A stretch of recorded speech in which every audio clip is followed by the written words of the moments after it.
Welcome to my channel. Ngayon naman po ang vlog natin ay may kinalaman sa mga dokumento natin na maraming mali.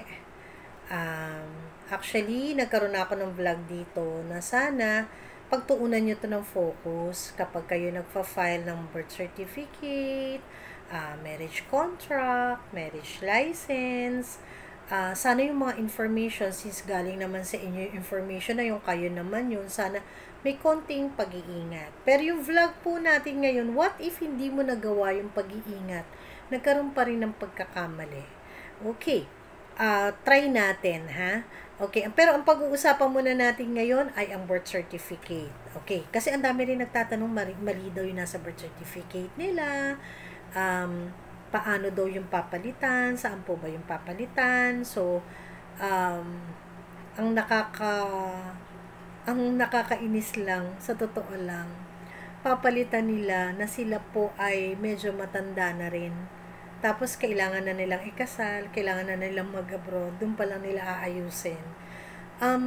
Hindi ko po alam kung ugali po ba natin yun na ganun, pero sana, at once na nakita mo na may mali, sana naiayos na. Sana yung parents din natin, nakakatulong din sa atin para to check it out na lahat ay tama, ang info. Kasi like, kung busy, wala kang alam sa info mo, diba? Kasi kapapanganak mo pa lang. Ang liable ay ang mga magulang, si nanay at si tatay. Kasi sila naman po yung mga tinanong sa information, sa kanila din po yung pinecheck. But sometimes, nung medyo, syempre, hindi pa naman uso ang mga computers noon, typewriter pala. Yung iba nga sulat kamay lang. Like me, ang birth certificate ko po ay sulat kamay. I wish napakita ko sa inyo. Pero sulat kamay lang po ang birth certificate ko. Swerte lang po ako, maganda yung sulat nung nagsulat. Okay? Hindi po siya pinatype. Okay? Nakatype. Okay. At, kailangan ko rin po sabihin, sa bahay lang ako pinanganak. Okay? Kaya siguro sulat kamay lang siya. But sa mga nakatype na ang kanilang birth certificate at nagkaroon ng mga problema. Okay. Pag birth certificate po kasi, ito po yung gagawin natin. Ito lang po isipin nyo, saan po ba pinarehistro ng magulang nyo ang inyong birth certificate? Ang sagot po dyan, syempre kung sa ka pinanganak. Halimbawa po, Manila ka pinanganak, syempre Manila po ang rehistro, di po ba? Pinanganak ka sa Nueva Ecija rin po yung rehistro. So, kung saan po yung local registry o civil registry, kung saan siya nirehistro, doon din po ang correction ginagawa. Paulitin ko po yun, kasi paulit-ulit na tanong rin ito Kung doon po kayo pinanganak, kung saan po yung local civil registry or civil registry kung saan siya nirehistro, doon din po ang correction. Naalala ko before, may Tito Ben ay pinanganak sa Mindoro Oriental. Okay. Pero, dito na siya tumanda sa Manila kasi nandito yung hanap buhay niya, andito rin ang bahay niya. So, we need to go to Mindoro Oriental. We ride a boat. Dala naman namin sa sasakyan namin, and we go straight to the municipal hall, which is nandun yung kanilang local civil registry. Doon po namin siya inayos. Okay. So, ganun kahirap. Pero, once mo lang naman gagawin yun, maglaan ka na ng araw, ng pera, para maging maayos, no? Kasi kung kailan mo pa siya papaayos, pag mag-enroll ka na, mag-a-abroad ka na, or di kaya may namatay na kamag-anak, or kailangan, 'di ba, na maging tama yung mga information niya, which is too late na po. Okay. Under Article RA 9048 po, Section 2. Okay. Kapag may pagkakamali po sa birth certificate, tandaan nyo po we will go to the LCR kung saan po siya nirehistro. At ang pagkakamali po ay ang mga ito. Okay, pwede na po doon kung saan kayo pinanganak na civil registry na rehistro. Okay, halimbawa po, example, na-misspelled po yung name. Okay, nagkamali po, very obvious naman, nagkapalit lang. Halimbawa, sample po, ang pangalan nyo ay Boy. Okay, B-O-Y. Okay, ang nangyari ay Bio.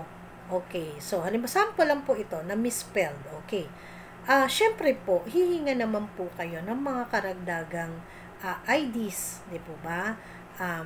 Para makita po, ma-compare, ano po ba yung totoo nyo pong pangalan? Ano po ba yung ginagamit po ninyo? Okay. Halimbawa naman po na misspelled po yung place of birth. Halimbawa, nakalagay po Ilocos, nakalagay Iloco, kulang ng S. Pwede rin po yon. Doon na po ninyo papapalitan. Okay. Kasi nga before, di ba, naririnig nyo, i-court pa. Kasi nga po, kailangan mapalitan, kailangan i-process sa korte. So, dito sa RA 9048, ito pong mga ito ay pwede na pong dumiretso sa local registry para maiayos. Okay. Meron pa po yung day of birth. Paano po yun? Halimbawa po, 16 ka, pinanganak. Okay, day. Ibig sabihin ng day, araw yun 16. Nakalagay po doon 6 lang. Pero 16 ka talaga pinanganak. So, yun, pwede rin po nating ayusin. Okay, yung month of birth. Okay, so pag sinabi month of birth, halimbawa po, January ka, nakalagay February, pwede rin po yun ayusin. Okay. Yung male at female, which is the sex, nakalagay male ka, lalaki ka, babae ka naman. So, pwede na rin po iyon sa local civil registry. Okay. So, yung mga yun po, pwede na po. Pag hindi ko po nabanggit, yun po yung i-court po muna. Napansin po ninyo, wala po dyan yung last name. Wala po yung last name. Okay. Misspelled name. Pwede po yung kung misspelled name. Okay. Pero yung last name po, papapalitan ninyo. Halimbawa, De La Cruz kayo, gagawin nyo po Santos. Iba pong usapan po yon. Okay? So, yung mga bagay na hindi ko po nabanggit, ay court na po yon. Ang mga nabanggit ko sa inyong 5, yung po, yung pwede na po, diretso na kayo sa local civil registry.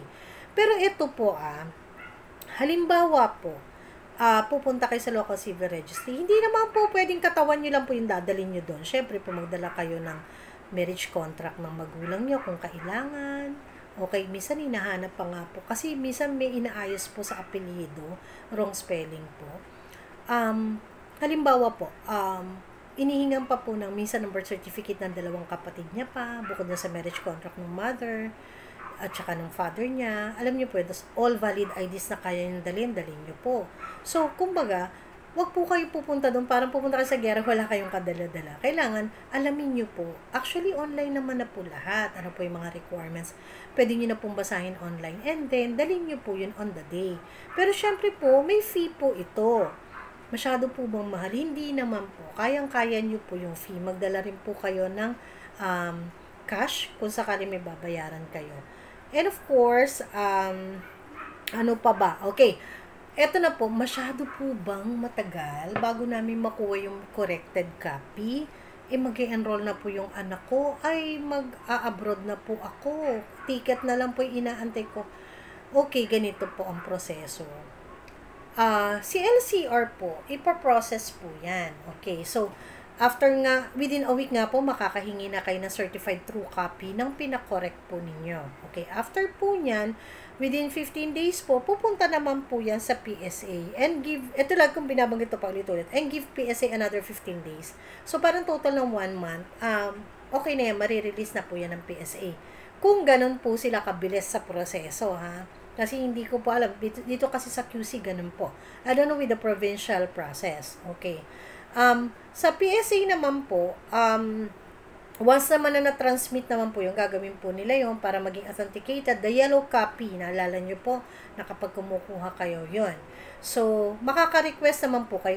Paano po yun, Miss Liway? Halimbawa po, sa probinsya ko po inayos. Halimbawa po, umuwi ako ng Nueva Ecija, inayos ko po. Pwede po ba akong mag-ask ng copy po dito sa PSA na East Avenue, which is the main? Pwede po yun. Wala pong problema doon. Kaya lang be sure po na yun po ay na-receive na po ng PSA. You can ask also the LCR of the transmittal kung yun po ay na-receive na ng PSA and give PSA also 15 days para i-process lahat yon. So, after a month po, usually po, nakakakuha na po. But be sure nga po, yun ang sinasabi ko, na from LCR po, na-receive siya, there's a transmittal, na-receive po siya, and then yun na po, para makakuha na po kayo ng copy. Okay, so, I hope nakatulong ako. Ang dami-daming may problem dito. Hindi ko tuloy alam kung yung po bang nag-type na nakaupo sa civil registrar o yung magulang po nagpo-proofread ng mga information. Hindi ko alam sino may problema sa kanilang dalawa. But anyways, anyways, kung sino man ang may problema, there's time to correct pa naman. Kaya lang sana nga hindi tayo mabot sa ganun. Sana naman po yung mga parents, magpakatalino po tayo kapag po mag-aayos ng birth certificate ng mga bata. Kasi po, habang buhay na po nila tong papeles. Biro niyo po, habang buhay, mali-mali yung dala nila, mali. Di po ba? Sana tulungan nyo rin sila na huwag sila magka-problema in the future. Katulad ko po, nanganak ako, nung pagkaanak ko po, hindi po ako makagalaw kasi sobrang hirap. Alam niyo naman po yun, kung mami kayo. Sobrang hirap. Pero sinabihan ko yung husband ko, pakita mo sa akin yan kahit ikaw ang pumirma o sino man na informant na ikaw talaga yung nagbigay ng information. Kailangan makita ko siya, mabasa ko siya. Okay, wala akong pakialam kung ano ipapangalan mo sa anak ko, kung anong gusto mo. Basta makita ko mo mga information. Kasi yung father at mother ko po, ganun sila kahigpit sa document. So, siguro po nakuha ko yon na I have to check all. Ganun. So, yun. Sana po, kahit ano po, hirap kayo, nanganak kayo, napagod kayo, isipin nyo po agad yun. Para sa kapakanan naman po ng mga anak natin yun. Gusto nyo po ba pagdating na araw, nung problema pa siya, kumukuha siya ng passport, di pa siya makakuha ng passport kasi ganito po, ganyan, 'di ba? So, mag-a-abroad siya, hindi alam anong kailangan niyang gamitin, anong birthday yung gagamitin niya. Kasi nga po, may problema. Ito po nakakainis. Minsan yung mga, wag naman po kayo magagalit. Minsan po yung mga nagpapakasal. Ano po bang gagawin ko? Tanong nila, ano po bang gagawin ko? Ayusin ko po muna ba ang dokumento ko bago kay kasal? O gamitin ko po muna yung mali, saka ko na lang po ipaayos? Actually, doon lang pa lang po sa, ano nyo po, sa question nyo po, may mali na eh, 'di ba? Kung mali na, mali yung document, yung information, huwag nyo na po munang gamitin, paayos nyo po muna. Kasi alam nyo po, pagdating ng araw, bibigyan nyo ng birth certificate yung mga anak nyo, pagkakasal nyo, mali rin yung nakukopya. Ay, kaya sabi ko, ano ba, kailangan pag-isipan mabuti, kung mali na nga yung paayos na, huwag na nyong ulitin yung mali sa susunod yung dokumento. Yun, yung mga nagtatanong nun, yun ang idea ko doon. Please, kasi, kawawa na may next generation nyo, yung mga anak nyo, mga apo nyo, mali-mali naman ang mga nakukuha. Kasi, pinapattern po yun, ako nakuha ang info, marriage contract din, 'di ba? So, yun, nagkakaproblema din sa ganun. So, I hope makatulong tong ating vlog ngayon. Okay, so pwede nyo po makita online ng RA 9048 Section 2 para po dito sa diniscuss natin ngayon. Kung di pa po namin kayo subscriber, please do subscribe. Sana po wag muna kayo masyadong mag-skip para medyo kumita yung ating vlog. Para dagdagan pa natin ang dagdagan ng mga more subject na makakatulong sa atin. Hindi naman po ito masyadong nadidiscuss sa inyo over the counter, over the window ng mga agencies. So, ito po ay malaking tulong. Okay, please like, subscribe, and share. Comment po kayo. Kung may mali po tayong sinasabi, correct nyo po ako. Kung tama po, maraming salamat po. So, yun po. Sana nakatulong po kami sa inyo. Till our next vlog. Maraming salamat po.